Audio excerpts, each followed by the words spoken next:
Hello mga katwindo, good evening. Ayan, eto, nagluluto ako ng crispy pata. Oh, half lang sa pata ang nagluluto, wala yung paaw. Ayan, inano ko na sa oven ito. Ngayon piniprito ko na para tumigas yung skin. Ayan, galing na yan sa oven ng ilang oras. So, ngayon pinirito ko para tumigas at malutong yung kanyang balat. Short update lang tayo mga katwindo dahil medyo wala akong update sa aking YT after ko mag-live. So, siguro sooner mag-live ulit ako at kakanta ulit ako. At syempre, may halo na namang patawa. Good vibes. So, diba? Huwag natin masyadong seryosohin ang mga nangyayari sa buhay-buhay. Go lang, laban lang. Ayan, luto na ito. So, ayan, see, malutong na yan, oh.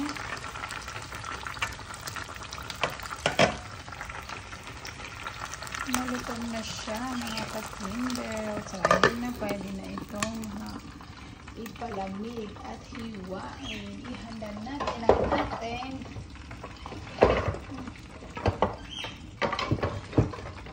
chopping board. Handa natin ang chopping board at gamitan natin ng aling kutsilyo ba? Malaking kutsilyo. Ayan. So, nakahanda na mga katwinder. Patayin ko na yung apoy at hayaan na lang muna natin siya dyan na mag-cool off. Sandali lang. So anyway, wala masyadong ganap, no, sa mga nangyayari.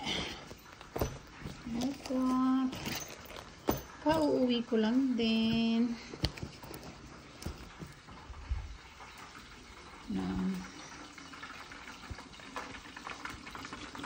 So, ang mga tao sa bahay, kasi kami lang, no, ang mga tao sa bahay, nandun sila sa taas. Ethan! Nandun sila sa taas, naglalaro yung isa kong anak, at saka yung mother-in-law naman, nandoon din sa kwarto niya. So, may mga kanya-kanya kaming mundo paggabi, no? So, tingnan natin sa labas kung merong bagahe or merong ano. So, wala tayong packet.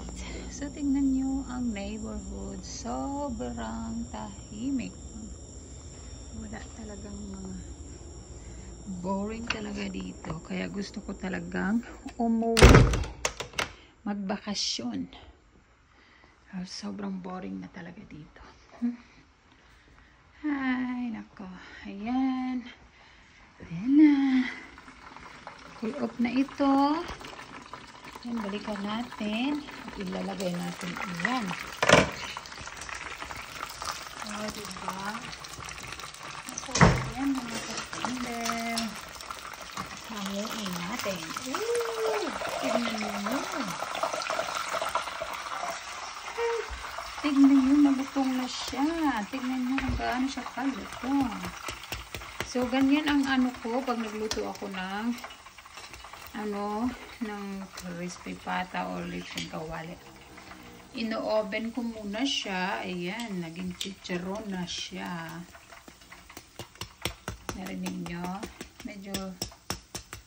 Medyo nasunog ng konti. Okay lang yan. Kaya yan. So, ayan, no?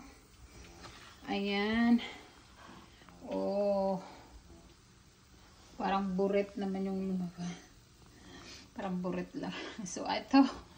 Ayan, mga katwinder. Siyempre, kumain na kami. Nagluto si mama-in-law ng yung kanin. Nagluto si mama-in-law ng hamburger steak. So, kumain na. Ito, dalahin ko na lang dito sa work. Kasi ayaw naman yan kumain nito. So, ako at yung mga kasamahan ko sa work, mga workers, ang lalapers nito. Alright, mga katwinder. Super See? See, sobrang lutong niya. Siyempre, titikim ako ng taba. Alright mga ka-Twinbelle, thank you for watching. Have a good evening everyone. Enjoy your weekend. Thank you so much. Bye.